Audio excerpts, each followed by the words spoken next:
So,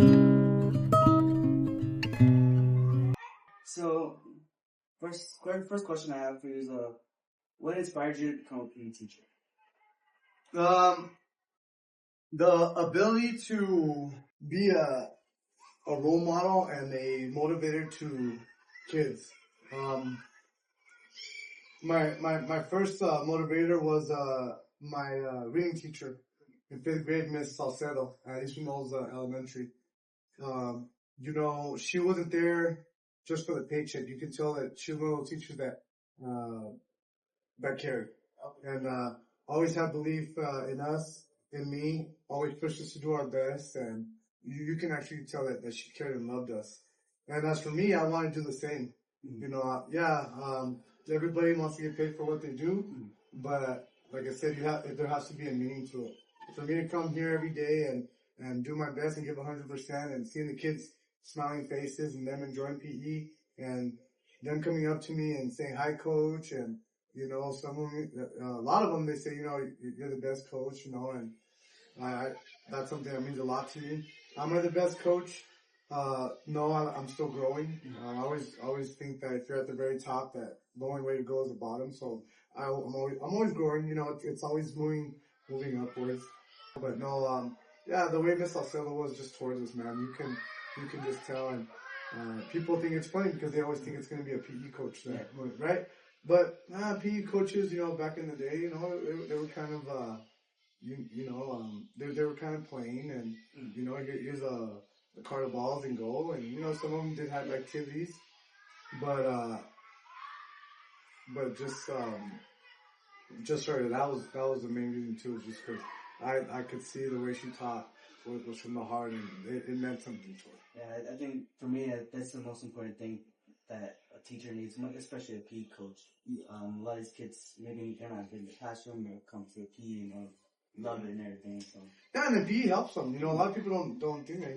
It's a stress reliever. It gets their heart going, their brain going. Lots of activity. So it's better it makes it a better learning environment for them. And when they go back to class, some of them are tired, but their brains are they're functioning. They're good to go, and so more opportunities for them to learn. What is your favorite unit to teach? So it could be maybe a game that you like, sport. So my one of my favorite units is spatial awareness. It's there's a lot of tag games. Personal space as well. You can use tag games, team building games, relays. Let's see what else. I mean, I like teaching. I mean, there's not a specific unit, man. I can't really say a specific unit. I enjoy teaching everything. Yeah. Because it's the joy on the kids' faces. Kids don't know how to throw a ball, right? Or football, and you teach them that, right? The fundamentals and the technique, and when they get it, man, they're the happiest kids on the block. But I just love teaching, bro. I mean, I can't really put myself on that. I can't say like this unit. Oh, yes. No, I mean, we're doing this thing. Yeah, let's get it. You know what I mean? Yeah. I am. That's the coach I am. You know what I mean? I'm not like, oh man, like, oh, soccer. Oh, no, I'm just like, okay, what resources and what's different ways I can teach? What games can I teach? You know what I mean? That's like when you're a coach and you're a teacher, you always want to learn something new. You know what I mean? So it's your way of teaching, and as PE coaches, I feel like some hold back because like, oh no, this is my material. This is what what I mean. I'm not gonna share it. But if we share with each other, it helps us as a PE community to grow. So you make these lessons fun while keeping our students learning. So for example, like you say you like tagging, like kids will get mad. How is that a learning lesson for them as well? But also keeping it fun for them. So if they get mad, I kind of give them a scenario. Like, well, I tell them, well, if the ones who win this round, are they going to get a prize? Are they going to get a treat or a sticker? No. I was like, so why are we doing this? Well, you're teaching us about keeping our spatial awareness and keeping our distance. And okay, so what's the real benefit? Well, us learning. Yeah. But are you having fun? Yes, but I hate that I got tagged. I hate to lose. Everybody loses once in a while, but you gotta just get back up and go at it again and have fun. You know, and I just sound just like in life. I said it's not gonna be an easy road from you're gonna get to point A to point B. Like you think. No, it's gonna be bumpy curves, but what do you have to do? Get back up and keep it moving. So and then and then you gotta add like music to it as well, like to the lessons, and you gotta you gotta bond with them and see what they like. And right now it's like K-pop.